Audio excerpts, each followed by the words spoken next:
Hi guys, I'm Ryan and this is my two-hand unnecessary wave, so I'm just going to drop it to one. Welcome back for another episode of Wife Life. Today I wanted to talk about part 2 of I Could Be Broke All By Myself. I did a video before and I talked to you guys about different hang-ups that Jonathan and I had in battles that we had to fight between the two of us when it comes to finances in our marriage. And so as promised, I'm coming to you guys with another video and I'm going to share with you some tips and tricks. I think I have 8 tips and tricks. Don't quote me on that. If you get to the end and it wasn't 8, sorry, I tried. But just sharing with you guys some of the things that we have learned and have been practicing to make sure that our marriage, if it fails, it's not because of money. But I'm not saying it's gonna fail. Basically, I'm not gonna get left. So if he tries to leave, I'm going to. So our marriage will work with or without. Well, it has to work with us. So before I jump in, thank you so much for everyone who has watched, liked, subscribed. You guys are amazing and I really appreciate you for encouraging me to keep going with this. Yeah, thank you. Here we go. So I have to start off with a funny story. When Jonathan and I got married, we had nothing, like no furniture. And when we first moved into our apartment, the one that we're in right now, we had nothing. So we had a blow-up mattress in the middle of our living room floor. We had a television, and then we had all of our wedding gifts like sitting in the dining room area. Okay, so for me, I walked into it and I was like, this is exciting. What an adventure. We have nothing. We're gonna get to build together. This is great. We're gonna set out a blanket in the middle of the living room, have candlelight dinner. It's gonna be so cute. We're gonna have stories to tell. Yes! Jonathan did not feel the same way. That ain't fun. This is not exciting. I am not going to be broke. We had 2 different reactions toward our situation because we had 2 different life experiences. I had never really experienced starting from scratch, walking into an apartment with no furniture. I saw it as an adventure. He had lived a childhood of uncertainty. He'd lived in shelters. He'd spent nights in other people's homes and shared rooms with multiple people. And I didn't have that experience. So when he walked into an apartment with nothing, he thought to himself, I promised myself I would never live this life. And I promised myself that I would never have my family live this life. So he saw it as kind of a step backwards, and I saw it as a new adventure. It's worth the time and the investment to sit down with your spouse and talk about how the two of you feel about money and why you feel the way that you do. And you'll probably find out that a lot of the emotions tied to money are based on childhood situations and maybe young adult situations that you've encountered, and now they've changed the way that you see things, and they're probably going to change the way that you budget. So make sure that you understand why your spouse feels the way that they do. I talked in the first video about our first trip to the grocery store and how Jonathan was all about getting the name brands and I was about getting generic and saving money.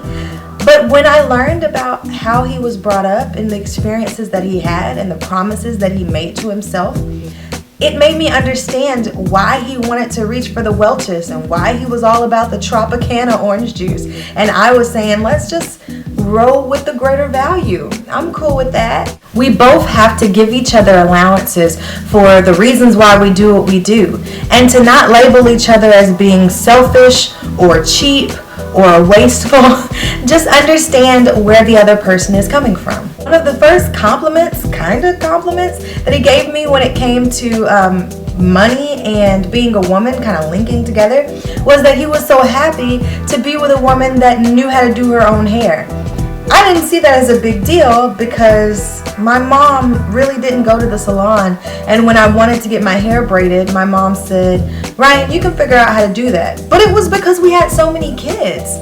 And, well, I didn't have so many kids. My parents had so many kids, and they really couldn't afford to just send me to get my hair braided every time I needed it redone. So I had to learn to do this stuff. When he first said, I'm so glad that I'm marrying a woman that can do her own hair and I won't have to pay for it, I was kind of thinking, well, I mean, I was kind of hoping I could retire.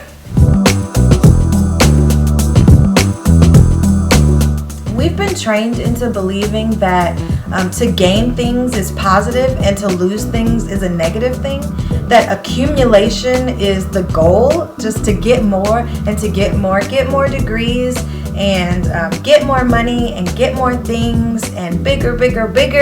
And because of that, when we experience a loss, it's always negative and we don't know how to handle it, and we start turning on each other and we're ready to fight one another and we're pointing the blame at it. Okay, I'm done.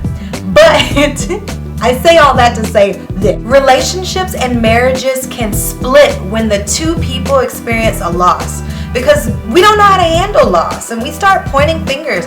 We start blaming one another. We don't know how to really operate together when we're in a season of losing things. So it's important to practice gaining and losing within your marriage. And when I say losing, I don't mean like take L's all the time, but learn to release certain things. So what does that look like in my marriage?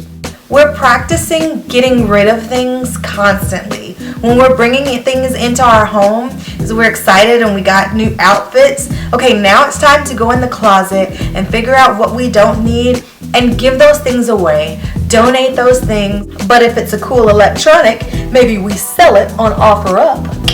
I said no guns. Darn it. Not only does practicing loss keep your closet clear and keep your kitchen clear and your drawers from becoming that drawer, you know, the drawer that just has random stuff in it, but it also wards off selfishness. It helps me to see him getting rid of things and giving up things, and it makes it easier for me to want to give up things for us. Selfishness can kill a relationship, and selfishness is something that's in each and every one of us, each of us. So we have to practice things, do things that encourage us to be selfless and to practice being selfless, so that when the time comes, we will be selfless.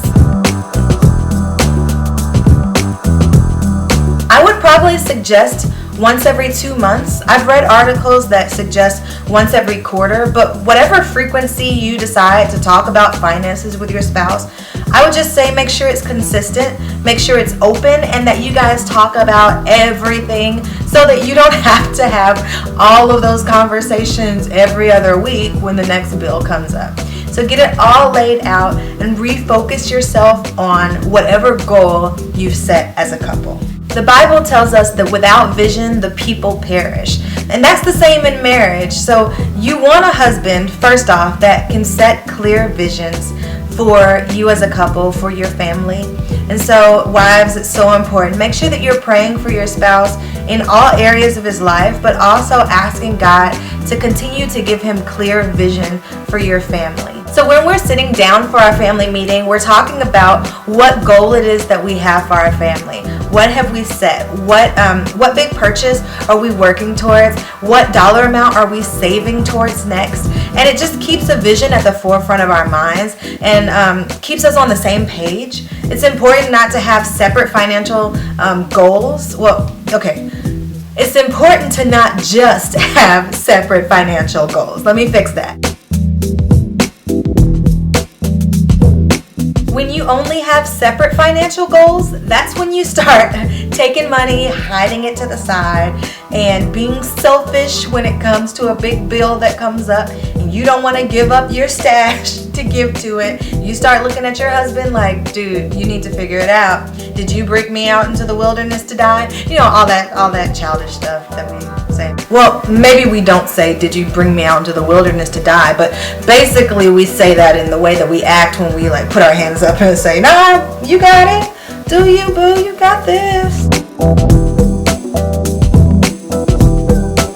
You don't have a budget yet. If you guys haven't sat down and said, okay, this is how much this and that and this costs, this is how much we want to spend on gas a month, this is how much we want to spend on groceries.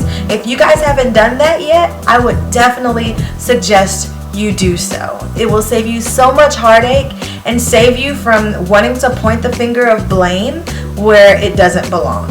So set a budget, stick to said budget, and you can avoid so many arguments. It'll also help you to be disciplined.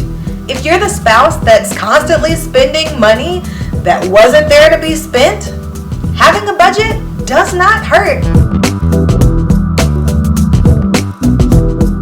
Now, when you're talking about your budget and your goals, it's important to set a bottom line. Now, what is a bottom line? A bottom line is the dollar amount that means you're broke. That's it. The well has run dry. My husband and I are both very generous people, and that's not a bad thing. Unfortunately, we're two very generous people in a relationship together trying to budget. So on any given day, if you call and you need something, you're probably gonna get a yes from one of us. And we might say yes without first looking at the budget. It's been critical for us to create a bottom line because it's just respectful to your spouse. When I innocently log on to see, how much money is in the account and I see a big chunk missing and it's a transfer, I want to know, where did our money go? Save yourself the heartache and save yourself the feeling of betrayal. Set a bottom line. Decide when you can help together and don't do it separate. I beg of you guys, if you don't get anything else from this, have the conversation about setting a bottom line. What is the dollar amount that means you are absolutely broke? It's harder to control the stream of money when you have stuff going out everywhere. So try to designate one person that takes care of the monthly bills. When one person is doing it, it's easier to know what's been paid, what hasn't been paid, what money is left, and where the grace periods are, right? Come on, grace periods. When you accept and believe that everything that you have, your spouse, your money, your job, your resources, they're all gifts from God, you'll treat them a little bit better. You'll handle your gifts as if you're renting and not owning. I'm so grateful for my husband because he's taught me how to truly rely on God, and he exposed me for the fact that me holding on to money and being what I thought was wise with it was really just based out of fear. It wasn't my reverence to God, and it wasn't me trying to be responsible or even a good steward. I was doing what I was doing because I was afraid. And I think I've kind of taught him how to be a little bit more responsible. So together we're creating a beautiful balance. I'm so grateful. But that is what marriage is supposed to do, is the perfecting of each individual so that you can be a whole put together, right? The whole put. What is that? But you can be strong together. I tried. I'm sorry. Okay, so I think that's it. That's all I have for you. I hope that was 8. If not, sorry, I tried. Once again, thank you so much for watching, guys. Thank you for all of your support and all of your great feedback. If you have any questions for me, like always, you can comment below. If you have any great advice or any other tips that I didn't share, also comment those below. They are so helpful for everyone that comes after you and is able to read them. Thank you for liking in advance. Thank you for subscribing. And I think together we are sticking it to Satan and saying that you are not going to take our marriages. That's the only reason why I've made these videos about wife life, is I want to encourage all of the wives out there to keeping on. So I will see you guys next week. Bye.